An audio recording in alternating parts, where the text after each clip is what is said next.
We have to make sure that the politicians are held accountable. Every administration had the ability to put a ban on asbestos. When it comes to asbestos, it really is about power, money, and politics. Good evening. We're getting through these, but it is truly my pleasure to be asked to present the Tribute Unity Award.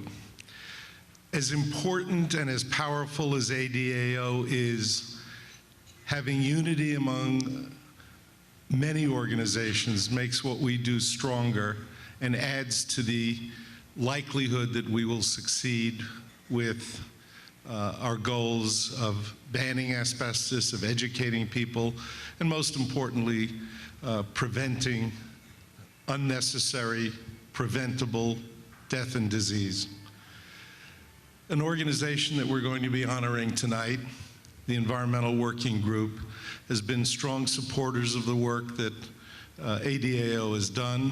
They have been part of the effort to move Congress and the EPA to do this.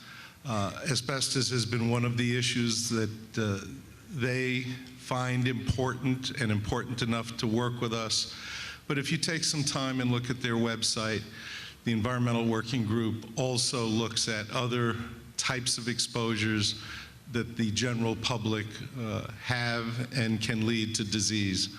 So we are going to hear a video response, but it is truly an honor to award to the Environmental Working Group the Tribute of Unity or Tribute of Inspiration Award.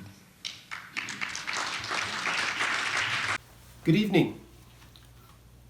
I'm Alex Chernusis with the Environmental Working Group, and on behalf of all of my colleagues at EWG, we are both humbled and honored to receive the Tribute of Unity Award this year from ADAO.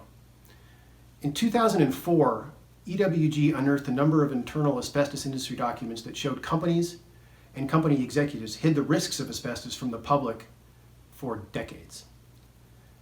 Shortly after that, EWG and ADAO began working together, and we've been working together ever since. Our first collaboration was successfully defeating legislation in Congress that would have denied justice to victims of asbestos disease and their families. It was after that fight that EWG learned that Linda and ADAO were a force to be reckoned with. EWG president and co-founder Ken Cook often refers to Linda as his personal hero. Her commitment to this cause following the death of Alan is both inspiring and a lesson in persistence.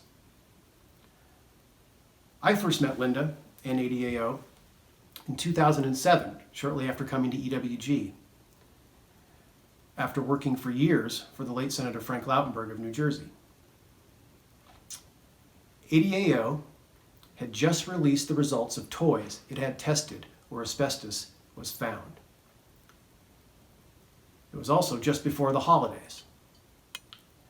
And both Linda and Ken were committed to making sure that those toys would not be sold in stores and wind up as gifts for children that year.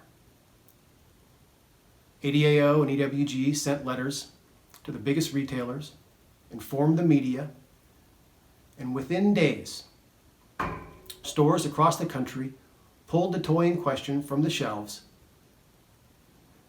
It was an education for me in the power of advocacy and advocacy communications. It was also when ADAO and Linda became a hero to me too. And since then, EWG and ADAO have continued to stand up together to ban asbestos once and for all, to protect the public and future generations. It took more than a decade, but together ADAO, EWG, and many other public interest groups successfully lobbied Congress to reform the federal toxics law so EPA finally had the authority to ban asbestos once and for all. With the passage of the Frank Lautenberg Chemical Safety Act, EPA now has the teeth it needs And, while it's not banned yet, there is finally hope that it will be soon. There is no other organization more aggressive and committed in the pursuit of an outright ban on asbestos on behalf of the public than ADAO.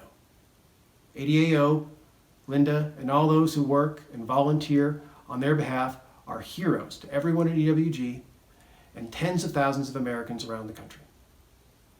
Again, on behalf of my colleagues, thank you so much for this tremendous honor. Have a great evening and enjoy the conference.